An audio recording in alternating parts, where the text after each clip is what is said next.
This is the final episode in our latest season featuring missing persons, unsolved homicides, and unresolved deaths across the United States. The views, thoughts, and opinions expressed are solely the interviewee's own. All individuals are presumed innocent until proven guilty in a court of law. This series discusses crime scenes in detail and violence. Listener discretion is advised.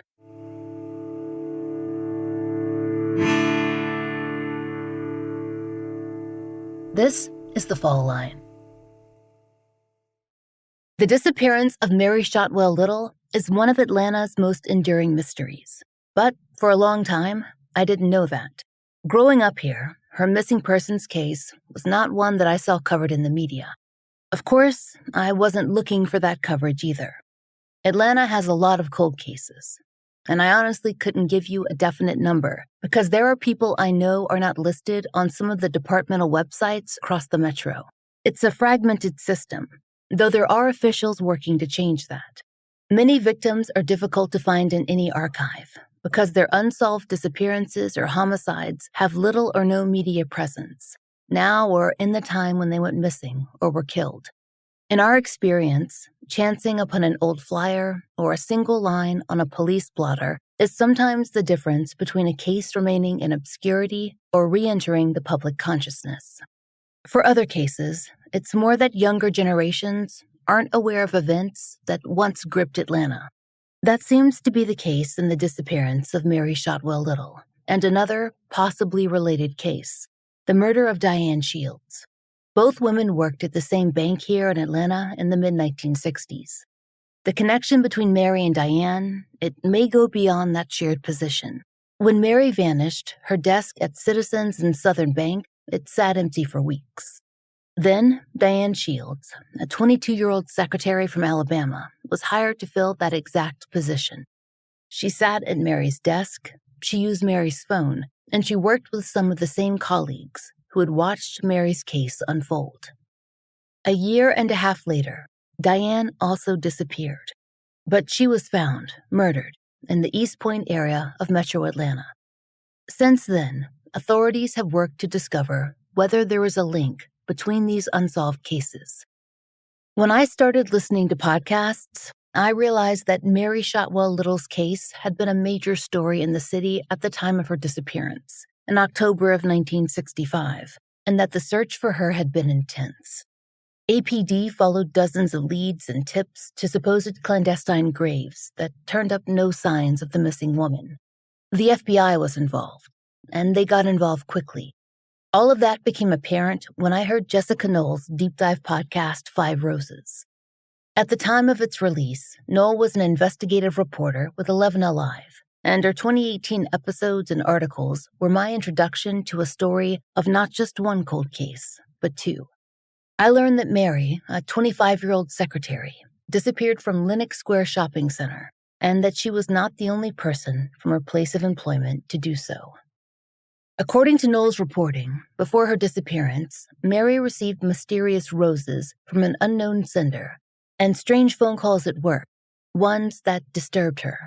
She became increasingly paranoid and told coworkers that she had, quote, something important to tell them, though she never revealed what it was before vanishing on October 14th, 1965. Jessica Knoll also reported on the murder of Diane Shields.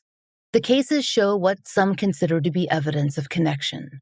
They shared a place of employment, and their personal cars were involved in their disappearance or deaths. Though Diane had never met Mary, she was aware of what had happened to her. And both Mary's disappearance and Diane's murder remain cold cases to this day.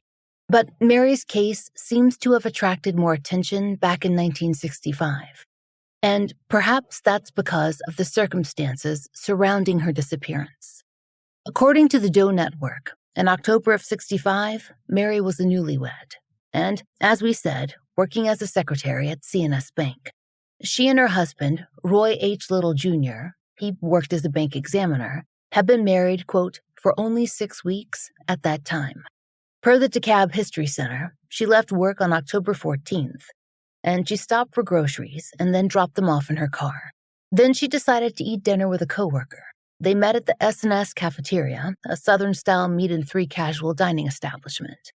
she wouldn't have had dinner plans with her husband Roy that night because he was out of town. Afterward, Mary and her coworker strolled Lenox Square Mall, and then they said their goodbyes. Mary's coworker said that they parted ways at about 8 p.m. that night, and Mary had parked her car, a Mercury Comet, at the mall's lot. The next morning, when Mary failed to show up for work, the bank became concerned. The History Center wrote that officials, quote, reached out to authorities. And we don't know the full scope of the Atlanta police's search that day, but we do know that they returned to the parking lot at the mall. And there, they discovered Mary's car. But according to mall security, it had not been there all night or in the early morning, not when they did their rounds. And quote, authorities also noticed about 40 miles on the odometer that were unaccounted for. According to the Charlie Project, police found, quote, blood in several places, on the driver's door near the handle, on the inside window of the passenger side, smeared over the vinyl of the front seats. They also discovered women's undergarments that had been, quote, carefully rolled together and placed between the seats, and, quote, a black brassiere and a section of stocking that had been cut neatly as if by a knife. The groceries she'd bought on October 14th were still inside the vehicle. The Atlanta Journal-Constitution reported that thousands of people joined what would become, quote, the largest search Atlanta had ever seen. Based on our discussion with the current civilian investigative team, Mary's husband Roy was extensively questioned too. Her former roommates and her coworkers were also interrogated. But despite the efforts of both Atlanta police and the FBI, Mary was never found. However, there were leads. About a month after her disappearance, there was a possible break in the case. Per the Charlotte Observer, investigators traced use of Mary's credit cards to several gas purchases in North Carolina on October 15th, the day after she vanished. The purchases occurred first in Charlotte, Mary's hometown where her family lived, and then later the same day in Raleigh, about 150 miles away. Investigators matched the signatures on the receipts to her handwriting. And according to the Doe Network, quote, the gas station attendant in Charlotte recalled seeing a woman with a cut on her head, trying to hide her face, traveling in the company of a man who seemed to be giving her orders. In Raleigh, the attendant told of a, quote, bloody woman, with blood even on her legs, traveling with 2 men. It was a promising lead, but it did not take investigators to Mary. According to the civilian investigators that we interviewed for this episode, it was never proven that the woman seen in North Carolina was Mary, or that she was the person who signed the credit card receipts. But her card was used. They tell us that this created 2 theories. One, that Mary was abducted and killed in the Atlanta area, and that her body was buried somewhere in the city, and that her own car was used to help commit that crime. The second theory was that Mary was driven to a more remote location in the metro Atlanta area in her own car, attacked, and then an exchange was made. A second perpetrator then returned Mary's car to the Lenox Mall parking lot, and Mary was forcibly taken to North Carolina, which explained the sightings that later occurred. The North Carolina gas station sightings raised crucial questions that would influence investigations for decades. If Mary was indeed taken across state lines, it meant that her disappearance wasn't just a local Atlanta crime. It was potentially an interstate kidnapping. And if she was murdered in North Carolina, as some of the evidence suggested, then any search for her remains might need to focus there, not in the Atlanta area, where most efforts had concentrated over the years. Diane Shields' death was another shock to Metro Atlanta, both as a brutal crime in its own right and in its possible connection to Mary's disappearance. Per the Atlanta Journal-Constitution, Diane, a 22-year-old from Alabama, had taken over Mary's position at C&S Bank. As we said, they even worked the same desk, and they had some of the same friends. From what we've been told, Diane was reportedly interested in Mary's case, and there were rumors that she'd been speaking with or even working with police. And then Diane disappeared too. But unlike Mary, her body was recovered. According to Jessica Knoll, Diane was found murdered in the trunk of her car on May 19th, 1967. Like Mary, Diane had received roses at work.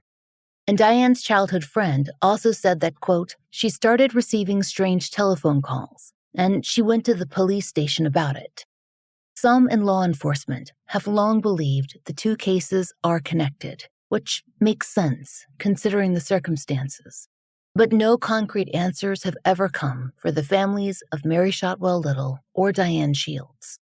Our show normally covers cases that have received little or no media attention, but we're also based in Atlanta, and we track what happens here, like the progression of a decades-old cold case, like Mary's or like Diane's. And earlier this year, a retired police lieutenant, who we have consulted many times over the years, reached out with intriguing news. A team of investigators had spent the last decade systematically re-examining every aspect of Mary Shotwell Little's disappearance using modern analytical methods, and their work has led them to reconsider some previously dismissed leads and to explore new theories about what happened to both Mary and to Diane. Our friend thought that we might want to discuss their upcoming project. One of the main participants, John Fedak, was a former DeKalb County police officer, and he's a local private investigator here in Atlanta. The chance to bring Atlanta cold cases to public attention is something that we're always interested in doing, particularly when investigators feel that they've uncovered information that could potentially help resolve a case. So, today, we're speaking with two members of that team, John Fedak and Steve Kendrick, whose documentary on the case is releasing in the fall of 2025. They're both Atlanta natives and thus long familiar with Mary Shotwell Little's case. Or they thought they were. But they say, working on their investigation and documentary has made them question much of what they thought they understood about her disappearance and the murder of Diane Shields. Growing up in Metro Atlanta, John was exposed to the case from an early age through periodic media coverage that kept the story alive in the public consciousness. His connection to the case deepened during his police career when he worked alongside the son of Jack Perry, the Atlanta homicide commander who originally investigated Mary's disappearance. After transitioning from law enforcement to a 25-year career in technology and private investigation, John eventually moved into documentary filmmaking. His renewed interest in the Mary Shotwell Little case was sparked when he realized that the 50th anniversary of her disappearance had passed in 2015 with virtually no media attention, a stark contrast to the regular coverage the case had received over the decades. And that surprising silence motivated him to see what he could do to help resolve her case. Recognizing that he needed expertise beyond his own background, John assembled a team of 8 professionals to analyze Mary's disappearance. The group included retired homicide detectives, attorneys, a profiling expert, Atlanta Journal-Constitution reporters, and technical crime scene specialists. After losing 2 of their members to COVID-19, the remaining 6-person team was left grieving. But they continued their collaborative efforts, and now are presenting their current findings in a new documentary, The Vanishing, the 60-year unsolved disappearance of Mary Shotwell Little. They're hoping it will generate the kind of attention that could finally bring forward new witnesses or overlooked documents that may solve these mysteries once and for all. We sat down with John and Steve Kendrick, John's longtime friend and producer of the documentary, to discuss their process and what they hoped their investigation might do for both cases. First, I asked John to tell me more about the team he assembled to analyze the Mary Shotwell Little disappearance, which is where they began their work. Early on, John said, he was able to verify that the case evidence in both Mary and Diane Shields' cases had been disposed of or destroyed. So, to assemble a team, he would be starting without the assumption that those items could eventually be tested. In the sense of physical evidence, it's gone. It was simply a 45-year-old, a 50-year-old case. It was old. It was dusty. What did they do? They took clothing. They took photographs. They took a lot of stuff and dropped it in a dumpster. What we could have done with that now, we possibly could have solved it in 2 weeks. It's gone. It was not late at night and it was conspiracy. That's not the case. It was just simply a matter of this regime saying, this stuff is old, get rid of it. I went out and found cops, attorneys, college professors, people to help me. There were 8 of us at one point, meeting regularly, talking, trying to pull together information, not to solve it. We weren't arrogant enough to think that we can solve this, but we can hopefully turn the light on it, get the FBI to reopen it, get APD to reopen it, get Fulton County DA to reopen it. That was my goal. And that's still my goal after 10 years, to get a formal law enforcement agency with subpoena powers to open it up, and I'll shut up and get out of their way and give them everything I've got and let them take over. I was a good detective. I was a good cop. Got a lot of commendations, but working with those people for 5-7 years is still going on. It was absolutely astounding. And they all had a curiosity. Why? And the simple question is, why hasn't this, at 50 years at that point, 55 years, why hasn't the case been solved? And that was, as much as anything, why everybody kept digging. Your documentary takes an investigative approach rather than an approach just based on entertainment. That's something I've really seen you outline in some of the material that's been provided. Can you walk me through the specific structure of the film and how you decide to present the evidence to viewers? We wanted to make sure that the audience that eventually saw the film understood that we wanted to not make this just about a movie, but we wanted to make sure that the audience followed it as an investigative analysis on how Mary was treated in the beginning as far as the investigation went. Can you talk about any previously unseen material or perhaps evidence that's come to light that the documentary has been able to reveal and that audiences are going to learn about for the first time, and how you're able to present these findings? I can give 1 or 2 real quick examples. One is the film talks about Jim Ponder, special agent with the FBI. He was in charge of the investigation from the second day. His son has become a friend of ours and a great supporter of ours. He said he's seen these boxes in his dad's garage and his office for 40 years, 50 years, whatever. He brought the box to us, and there are original FBI reports. The paper clips are rusty. It's not copies of it, the original files that he worked on. He brought them home. We got to look through those. Some very good information, no smoking gun per se. Some of that information referenced a confession that has come up time and time again in Mary's case. Along the way, a convict named Larry Stargell, who was in prison in Reidsville, wrote a letter and said he has personal knowledge of the crime. And the short version is he lays out this 19-page document that he handwrote in front of Jack Perry, the homicide commander, initialed it, wouldn't sign it, but in that thing he goes through Mary being grabbed, Mary being kidnapped, Mary being taken across state lines, Mary being kept, Mary being murdered, et cetera, et cetera. And I discounted that. Something came to light along the way that completely changed my opinion. Doesn't mean it's going to solve the case, but he mentions a Gerald Mason, and I did a lot of homework over the phone with cold case detectives and a LA prosecutor, and I think there is a very strong possibility that there's some truth to that 19-page document, which would be totally the reverse of what everybody's thought for the last 50 years.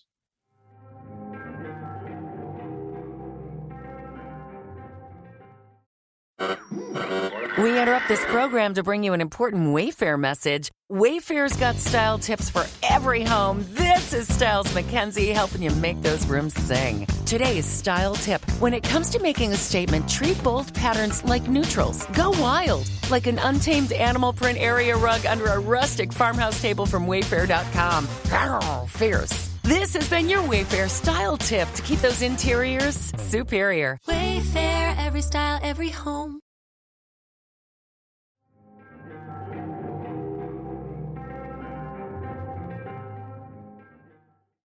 Before the break, John mentioned 2 men, Larry Stargell and Gerald Jerry Mason. Over the years, their names have surfaced as possible persons of interest in Mary Shotwell Little's disappearance. Stargell was in prison by the time that Diane Shields was murdered, and to our knowledge, his name was not connected to her death. But the two men were associated via a prison confession by Stargell in a kidnapping and murder-for-hire plot involving Mary Shotwell Little. According to Jessica Knoll's investigative reporting, it was September of 1966 when Larry Stargell, an inmate serving a life sentence for murder at Reidsville State Prison in Georgia, asked to speak with authorities on Mary's case. We recommend that you listen to Knoll's podcast, 5 Roses, to get the full extent on that background, but her 11 Alive reporting on the subject gives a good overview. Per Knoll, during interviews with Lieutenant Jack Perry and later FBI agents, Stargell provided a detailed 19-page statement alleging that he had been present during Mary's kidnapping and murder by Gerald Jerry Mason and an unnamed accomplice.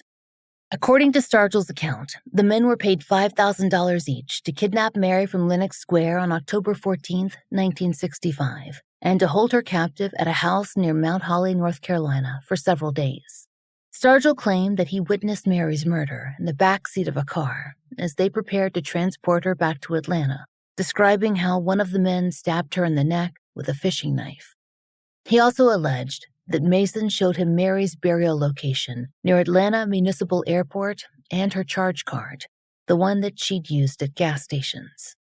Stargell claimed that the men were involved in a blackmail scheme using money stored in an airport baggage locker.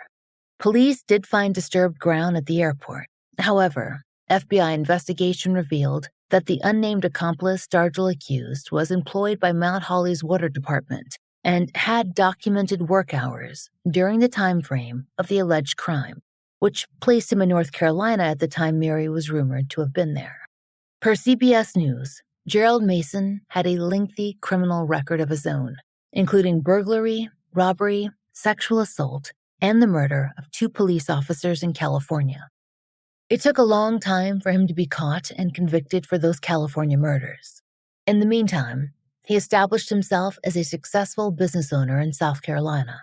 He died in 2017, and he was never formally charged in relation to Mary Shotwell Little's disappearance or alleged death. 2 questions remain unanswered: why Stargell made this confession, and why his story kept changing when investigators questioned him further. When details shifted and some facts couldn't be verified, the lead simply didn't pan out. To our knowledge, the location of the physical confession, the papers that it was recorded on, is now unknown as well. So the descriptions of what it contained, as recounted in various reports, that's all that new investigators have to go on. John told us that when his team reviewed the historical record, they found the discrepancies were a big reason that many investigators may have discounted much of what Stargell had to say. But there were some things that seemed to match up, such as the likelihood of Mary being taken to North Carolina and her signing gasoline receipts along the way. And Mason, who John said had no financial stability, going on to purchase and operate a number of gas stations after Mary's disappearance. John's investigative team, well, they supposed that money, it had to come from somewhere. So maybe there was more truth to Stargell's confession than previously thought. Perhaps he was only telling parts of the truth. Perhaps he didn't want to directly involve himself as deeply as he might have been. It could be that he did have knowledge of a burial site, but it wasn't in Atlanta. Maybe it was in North Carolina. John said that gaining access to FBI files marked a turning point for his team, both in reconsidering Stargell's confession and in identifying new areas to search. What Gerald Mason did with his life after Mary's disappearance is key. When John's team began tracing Mason's life in the years following 1965, that money, it remained a sticking point. He settled down and became a businessman. And here's the $64,000 question is he at one point owned 6 gas stations, did very well from a business standpoint, was a model citizen, didn't bother anybody. But where did he get the money? A convict, a rapist, a murderer, a vagabond who didn't own a car. Where did he get the money to buy gas stations? That's the question. If I can answer that question, I'll know immediately. And this, as John put it, the smoking gun is the $5,000 that Mason received somehow, some way he received $5,000 to be able to buy his first gas station, and which put him on into a completely different world than he had ever been in. He became a model citizen, as John said, and even when they slapped the cuffs on him, his daughter gave a report that, my father was a model father. He was the best father I could have ever had. But that is where all of this pretty much lies, in that if we can get our hands on that 19-page report, which we have not been able to do, changes the narrative completely in this investigation. That's the question. Where is that confession? I'm pretty good. I've been doing this for 10 years, and I did it for a long time before. And in my world before, when I was in technology, I can find things. I can find people, and I'm not shy. I will call anybody and ask for help, and 99% of the time they help you. I can't find it. I can't find it anywhere. John explained that his current investigation into Mason involves requesting assistance from the South Carolina Secretary of State to trace the corporations that Mason owned and determine the source of his funding. And he's also working with the assistant district attorney who prosecuted Mason, seeking information about Mason's activities from 1955 until his arrest. John acknowledged that he may be wrong about Mason's involvement, but he believes that this line of inquiry could finally provide answers to long-standing questions about Gerald Mason's mysterious transformation from career criminal to businessman. I asked John and Steve why Stargell's confession might have been so discounted by some over the years. There's a lot of unanswered questions, but the general consensus that I have read is that the more they talked to him, the more his story changed, the more this would change. And they finally said, we're wasting our time. We're not getting anywhere. That's the impression I got. And one other thing, and Steve and I have talked about this 100 times, is that a lead comes in, process is open. They go find somebody, they go question somebody, and then it stops. No follow-up, no additional incident report, blah, blah, blah. There was a lot of that. May have just been sloppy record keeping, may have things been lost over 60 years, but there just seemed to be an awful lot of, this didn't look too great. It just may have been the style of reporting and the style that they kept their records. I don't know. We haven't figured that out yet. In terms of your documentary, walk me through your systematic methodology for approaching this 60-year-old case. How does the documentary show viewers the investigative process for starting so far back and beginning to work your way forward with the limitations at hand? If you have evidence, if you have reports, if you have witnesses, you handle that exactly the same as if it were an armed robbery 6 hours ago. You gather everything that you can. You let the evidence tell you where to go. You let the evidence take you down this road. You let the evidence go find this person. It's the working of the evidence. It's exactly the same. The bad news is that evidence is lost. Evidence is cold. Evidence has been destroyed. Evidence has been thrown away. Steve said, though, that tracking down retired agents and law enforcement and their families was key. When they located a second retired member of law enforcement who had files, they were able to build out even more of the story, even without the actual confession that they've been looking for. And the main thing that we were able to gain from it was that in that paperwork that we had, the allusion to Stargell and the allusion to Mason were only mentioned. They were not actually portrayed as the perpetrators. And that made it where, for a very long time, John and I actually looked with a completely different set of eyes. We looked at so many different people so that it took us down a rabbit trail. Then finally, John was able to come up with the scenario between Stargell and Mason. We know that physical evidence was lost. We know documents were lost. And we know that perhaps even what was reported in the media may not have been the most accurate representation of what occurred.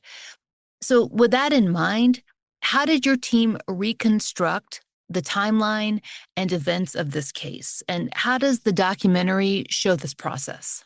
It's the classic, all you can read, all you can work with is what is left.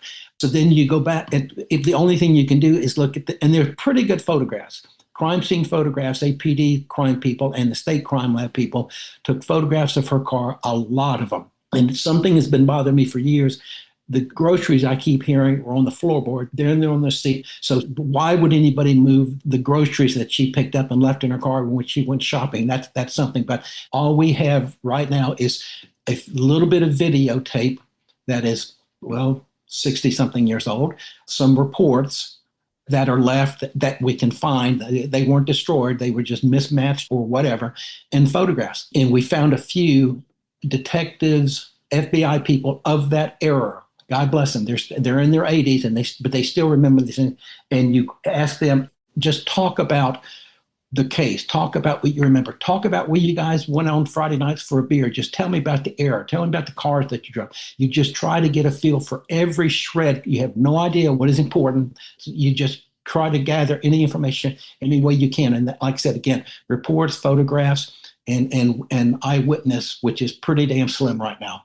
However, I will add that the actual interviews that the FBI had, and the ones that we were able to get, and the ones that we read from beginning to end, those set up a particular timeline.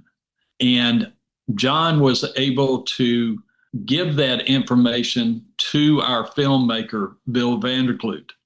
And what Bill was able to do was take those incidents and those reports that John and I both read, and he was able to take that information from John, and he built the timeline of Mary from the very beginning, the very night that it happened, all the way through basically to the Raleigh area where she was last seen. After that, it becomes very speculative about, people calling in and saying we saw Mary here or whatever when it didn't actually happen.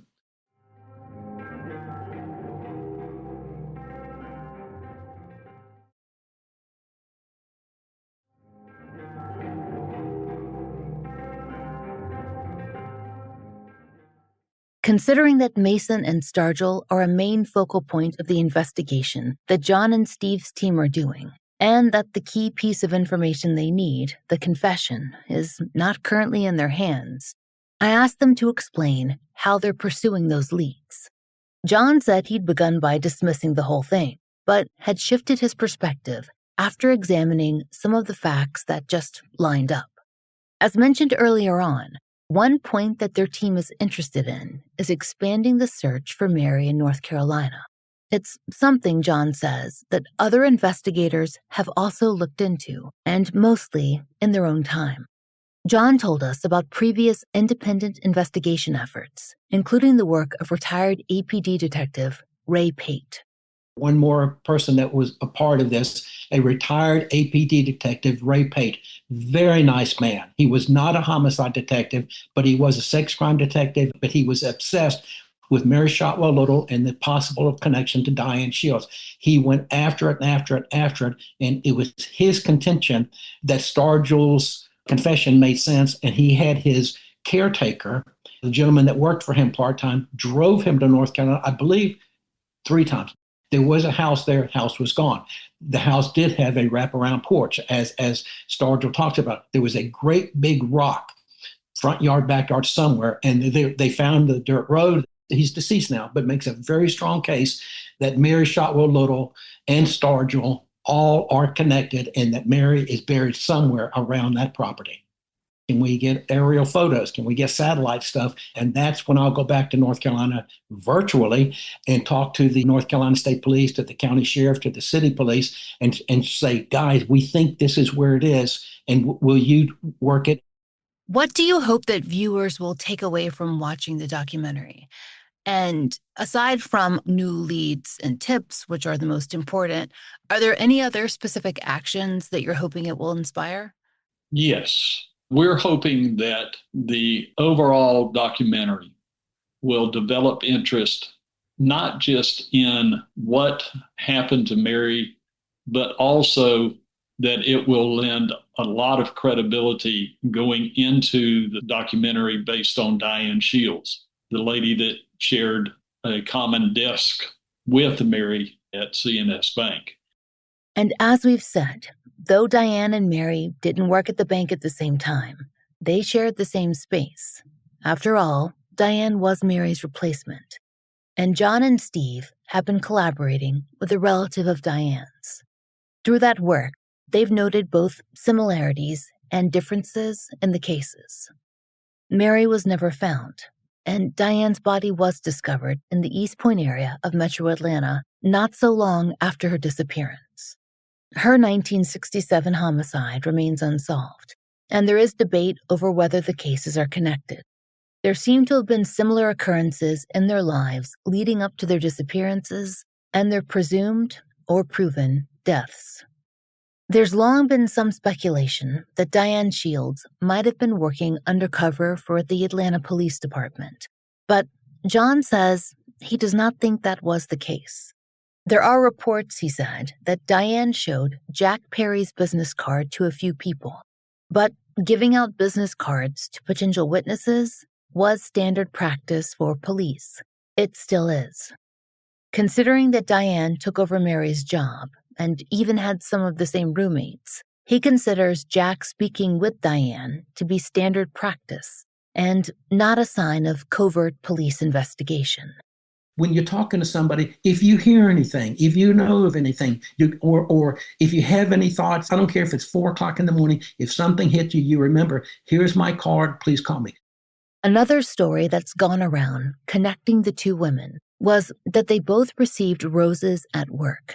And to our knowledge, the sender of Mary's flowers was never publicly identified.